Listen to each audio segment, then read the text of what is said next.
तो take Tuesday में हम बात करने वाले हैं कि जेट इंजन कैसे थ्रस्ट जनरेट करते हैं। तो मॉडर्न गैस टरबाइन जो जेट इंजन होते हैं हम उनके बारे में ही बात करेंगे। उनका कोर कॉन्सेप्ट क्या है कि वो एक्सेलरेट करते हैं मास को पीछे, यानी कि आगे से गैस हवा लेंगे, गर्म करेंगे और पीछे से छोड़ देंगे जिससे थ्रस्ट बनता है। यहाँ पर न्यूटन का थर्ड लॉ लगता है, for every action there is equal and opposite reaction. यानी कि आप जब तेज़ तेज़ी से पीछे हवा धकेलेंगे तो इंजन आगे जाएगा, जो एयरक्राफ्ट है वो आगे बढ़ेगा। तो हम यहाँ पर क्या कर रहे हैं, हम केमिकल एनर्जी को काइनेटिक एनर्जी में बदल रहे हैं। ठीक है, काइनेटिक एनर्जी यानी कि जो फास्ट जेट एग्जॉस्ट निकल रहा है उसमें बदल रहे हैं, गैस को बहुत तेज़ी से फेंक रहे हैं। तो हम पहले बात करते हैं एयर इनटेक से, यानी कि जो इनलेट होता है, ठीक है, वो मिनिमाइज करता है टर्बुलेंस को। टर्बुलेंस होती है हवा का, कैसे कहते हैं ना, झोंका, यानी कि बहुत तेज़ी से थपेड़े पड़ते हैं, हवा के थपेड़ों को कम करता है।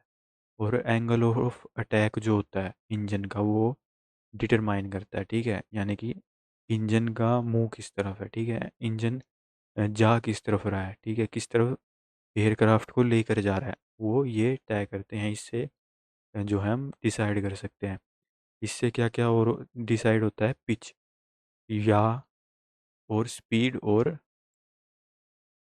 प्रोटेक्ट करता है ये आइसिंग से। यानी कि जब हम ज़्यादा एल्टीट्यूड पे चले जाते हैं तो वहाँ पे आइसिंग आइस जमने लग जाती है एयरक्राफ्ट के ऊपर, तो वो भी इंजन को कोई इफेक्ट ना पड़े, वो भी ये कंट्रोल करता है। देन फॉरेन ऑब्जेक्ट, अगर कोई पंछी वगैरह आ गया तो उसको भी बाहर रखता है, इंजन में जाने नहीं देता। दैन फैन की बात करें तो फैन जो होते हैं वो बड़े से पंखे समझ सकते हैं, यानी कि जो आप बाहर से देख सकते हैं कि बहुत बड़े बड़े फैन होते हैं, वो ही एक्सेलरेट करते हैं ज़्यादातर हवा को इंजन के अंदर। ठीक है, और ये जो है क्रिएट करते हैं बाईपास फ्लो। बाईपास फ्लो आगे जाके बहुत ज़्यादा इंपॉर्टेंट हो जाएगा। और ये डिलीवर करते हैं inner portion of air into compressor, यानी कि कंप्रेसर के अंदर जितनी भी हवा जाएगी, जो मेन पार्ट है इंजन का, वो इन्हीं में से जाती है। ठीक है, फैन की मदद से। देन कंप्रेसर की बात करें तो कंप्रेसर का मेन काम है कि प्रेशर बढ़ाना है। ठीक है, जितना हो सके उतना ज़्यादा प्रेशर बढ़ाना है। कैसे? स्टेज्ड एरोडायनेमिक्स की वजह से, यानी कि कह सकते हैं जो ब्लेड्स होते हैं, ब्लेड्स की वजह से ये कंप्रेस करता जाता है। इसमें भी दो स्टेज होती हैं। तो पहला जो होता है वो होता है रोटेटिंग ब्लेड्स। रोटेटिंग ब्लेड्स जो एक्चुअल में घूमते हैं, और दूसरे होते हैं स्टेशनरी ब्लेड्स जो फिक्स होते हैं इंजन के साथ। ठीक है, ये मूव नहीं करते। और ये इंक्रीज कर देता है प्रेशर को 10 गुना से 40 गुना, डिपेंड करता है आपका इंजन कैसा है, ठीक है, उसका डिज़ाइन कैसा है, और ये और आपकी डी यूजेज क्या है। ये जो है मेक करता है air flow stable for combustion, यानी कि अगली स्टेज जो है कंबशन की, उसमें आपको कांस्टेंट और स्टेबल एयर फ्लो चाहिए होता है, उसमें ये हेल्प करता है। ठीक है, ताकि ज़्यादा एनर्जी निकाल सके इंजन, एफिशिएंटली एनर्जी निकाल सके इंजन, और बंद ना हो जाए इंजन। ठीक है, तो अगर आपको ढंग से कंबशन करना है तो कंप्रेसर होना चाहिए। ठीक है, तो इसमें स्टेज कौन सी होती है? पहला तो होता है लो प्रेशर कंप्रेसर, जो हम जिसे एलपीसी बोलते हैं, जो जिसमें लार्ज ब्लेड होते हैं, और ये काफ़ी कम, कहते हैं, एयर को दबा सकता है। ठीक है, मॉडरेट प्रेशर रेशियो होता है इसमें, काफ़ी कम दबाता है एयर को। ठीक है, काफ़ी कम कंप्रेस करता है। देन आता है हाई प्रेशर कंप्रेसर, जो एचपीसी होता है। इसमें जो होते हैं स्मॉलर ब्लेड्स होते हैं, ठीक है, ये और ज़्यादा कंप्रेस करता है। ठीक है, इसमें हाई प्रेशर रेशियो होता है, यानी कि बहुत ज़्यादा, एक कह देंगे ना, एक जगह पर सिकोड़ देगा हवा को, जिससे हाई प्रेशर एयर बनती है, और जब ये कंबशन में जाती है तो फटती है। ठीक है, बहुत ज़्यादा एनर्जी निकलती है।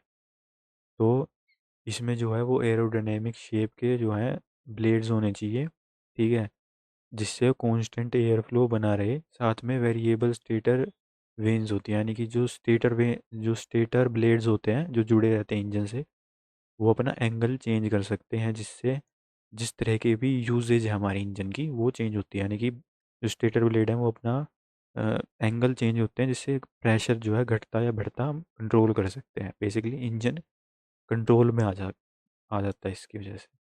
देन कंबशन चैम्बर की बात करें, जहाँ पर एक्चुअल चीज़ हो रही है, ठीक है, एक्चुअल कंबशन हो रहा है, एक्चुअल एनर्जी निकल रही है। इसमें जो होती है फ्यूल नोजल होती है जो इंजेक्ट करती है फ्यूल, ठीक है। इसमें फाइन एटोमाइज्ड नोल छेद होते हैं, एक तरीके से बहुत छोटे छोटे छेद होते हैं, जिस वजह से यूनिफॉर्म बर्निंग होती है, यानी कि अच्छे से ईंधन जल जाता है। और जो अमेरिकन जेट होते हैं वो ये ज़्यादातर येलो या फिर लाल फ्लेम देते हैं। क्यों? क्योंकि उनकी नोज़ल जो है वो कंपैरेटिवली इतनी एफिशिएंट नहीं होती जितनी रशियन की होती है। रशियन जो जेट होते हैं उनकी ब्लू फ्लेम होती है, क्योंकि उसमें कंप्लीट कंबशन होता है। जितनी अच्छी नोज़ल उतना अच्छा एफिशिएंट आपका इंजन। लेकिन पावर जो होती है वो अमेरिकन इंजन में ज़्यादा होती है, क्योंकि वो येलो फ्लेम डालते हैं जो ज़्यादा हॉट होती है। जितनी हॉट उतनी बढ़िया, ज़्यादा थ्रस्ट। देन लीन कंबशन जोन होता है, यानी कि खाली स्पेस होता है एक, जो फ्लेम को स्टेबल रखने में काम आता है। कुछ एरिया खाली छोड़ा जाता है, ठीक है।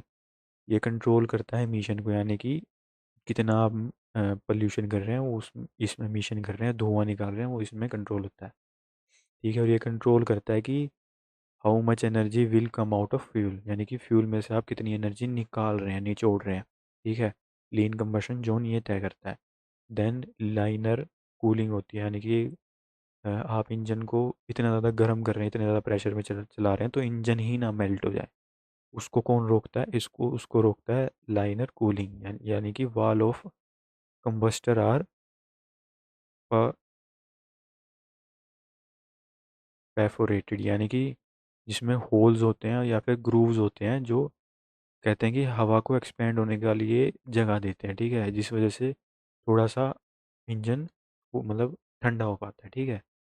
जो कंबशन चैम्बर है वो एकदम से फट नहीं जाता बम की तरह, ठीक है। तो ये अलाउ करता है कूलर एयर को अ, एक प्रोटेक्टिव फिल्म बनाने के लिए, यानी कि एक कूलर एयर आती है, ठीक है, और अंदर जो है वो कंबशन हो रहा है। कूलर लेयर जो है वो इंजन को मेल्ट होने से बचाती है और अंदर कंबशन होता रहता है, ठीक है, जिससे इंजन मेल्ट नहीं होता। एक तरीके का ब्लैंकेट बना लेती है कूलर एयर, ठंडी हवा गर्म हवा के ऊपर। देन आता है स्क्वीलर, ठीक है। ये क्या होता है? ये इम्पैक्ट करता है कंट्रोल टर्बुलेंस स्टेबलाइज फ्लेम के लिए, यानी कि ये स्टेबलाइज करता है फ्लेम्स को, ठीक है। और टेम्परेचर जो है इस इंजन का वन 101,700 डिग्री सेल्सियस तक हो सकता है, तो काफ़ी गर्म होता है। और जो एयर जो है वो एक्सपेंड होती है कंबशन चैम्बर में, ठीक है। एयर का जो वॉल्यूम है वो बढ़ जाता है, घनत्व जिसको कहते हैं। वेलोसिटी यानी कि स्पीड है वो भी बढ़ जाती है, स्पीड जो निकलने की है वो बढ़ जाती है, जिससे थ्रस्ट बनता है। तो यहाँ पर थ्रस्ट एक्चुअल फॉर्म होता है, बनता है। देन टरबाइंस की बात करें तो ये है जो भी एनर्जी निकली है ईंधन को जलाने से उसको निकालना, ठीक है, उसको एक्सट्रैक्ट करना, यानी कि उस हवा का यूज़ करके अपना जो फ़ैन है उसको चलाना। आगे हम बात करेंगे। जैसे लो प्रेशर टरबाइन जो है वो फ़ैन को चलाती है, साथ में लो प्रेशर कंप्रेसर को भी चलाती है, ठीक है। और ये फ्लेक्सिबल शाफ्ट होता है, जबकि हाई प्रेशर जो टरबाइन होती है वो हाई प्रेशर कंप्रेसर को चलाने में काम आती है। तो यहाँ पर जो एनर्जी लेते हैं और उसे यूज़ कर पाते हैं हम इंजन के अंदर। तो इसमें कोई मोटर वगैरह नहीं होती इन तरह के इंजन में, तो आपको एनर्जी फ्यूल के जलने से टरबाइन ही निकाल के देगी। देन नोज़ल और एग्जॉस्ट की बात कर लें तो ये इसमें से जो है हॉट एयर पास होती है, यानी कि बाहर निकलती है। और इसकी जो शेप है वो डिटरमाइन करती है कि कितना ज़्यादा आप एक्सेलरेट यानी कि स्पीड निकाल रहे हैं इंजन में से। तो जो नोज़ल का एग्ज़िट प्रेशर है वो बैलेंस होना चाहिए एटमॉस्फेरिक प्रेशर से, ताकि इंजन पीछे ना खींचे या फिर बहुत ही ज़्यादा धक्का ना लगे इंजन को। इंजन का जो स्ट्रक्चर है उस पे ज़्यादा प्रेशर ना पड़े, ठीक है। तो एटमॉस्फेरिक प्रेशर के हिसाब से एग्जॉस्ट गैस को निकालना किसका काम है? नोज़ल और एग्जॉस्ट का काम है, ठीक है। तो एग्जॉस्ट गैस अब निकल गई है, ठीक है। जब एग्जॉस्ट गैस जो है इंजन को छोड़ती हैं और जब इंजन जो है और ज़्यादा गैस को खींचता है, तो वहाँ पर नेट फॉरवर्ड थ्रस्ट बनता है, यानी कि जो इंजन में से हवा निकल रही है वो बहुत तेज़ी से निकल रही है, लेकिन जो हवा अंदर आ रही है वो बहुत स्लो आ रही है। ठीक है, क्योंकि बड़ा इंजन है तो धीरे धीरे आती है, इतनी ज़्यादा नहीं आती, जिससे जो है जो इंजन के आगे है वो एक तरीके से वैक्यूम बन जाता है जो और ज़्यादा हवा को अंदर खींचता है। तो इससे नेट फॉरवर्ड थ्रस्ट बढ़ जाता है, यानी कि इंजन अपने आप को आगे खींचता है वैक्यूम की वजह से, वैक्यूम की वजह से जो बन जाता है। देन जो एक्स्ट्रा इसमें होता है वो है बाईपास थ्रस्ट। ये हो भी सकता है, नहीं भी हो सकता। बाईपास थ्रस्ट क्या होता है कि कोल्ड एयर जो है, जो फैन से आ रही है, यानी कि कुछ इन जो एयर है वो एक्चुअल में इंजन के अंदर जाती है, बाकी जो है वो बाहर से आउटर लेयर से ही निकाल दी जाती है। इसको हम बाईपास थ्रस्ट बोलते हैं।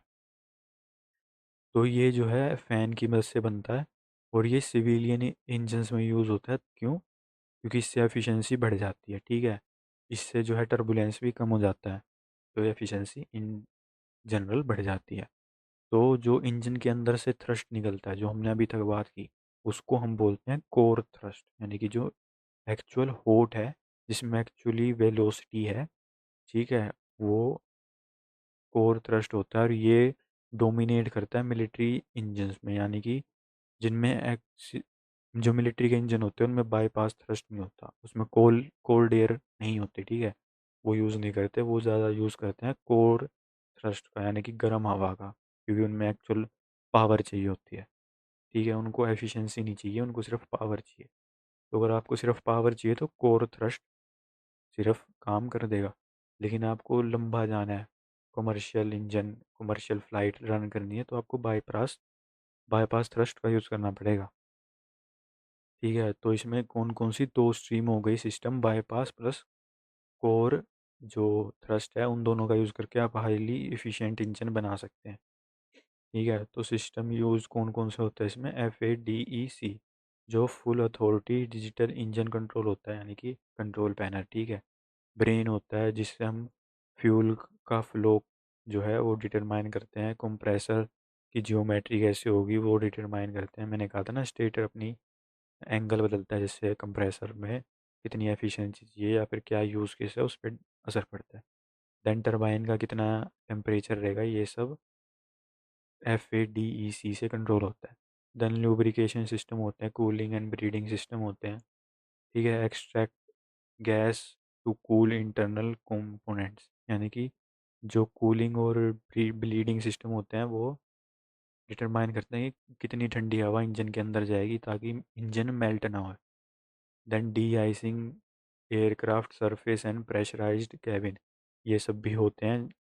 डी आइसिंग भी ज़रूरी है, जैसे मैंने बताया बर्फ़ जम जाती है अगर हायर हायर एल्टीट्यूड पे जाएंगे तो वहाँ पर ये काम आता है। प्रेशराइज कैबिन, जो प्रेशर कैबिन में प्रेशर बनता है वो इंजन की मदद से ही बनता है। तो ये भी सिस्टम इम्पोर्टेंट है। Structure engineering, material vibration, shock absorption और लोड मैनेजमेंट सिस्टम भी इंजन में आते हैं, ये सब भी ज़रूरी है इंजन में। तो यही था इस वीडियो के लिए। अगर वीडियो इन्फॉर्मेटिव लगी हो, अच्छी लगी हो, तो like share and subscribe my channel.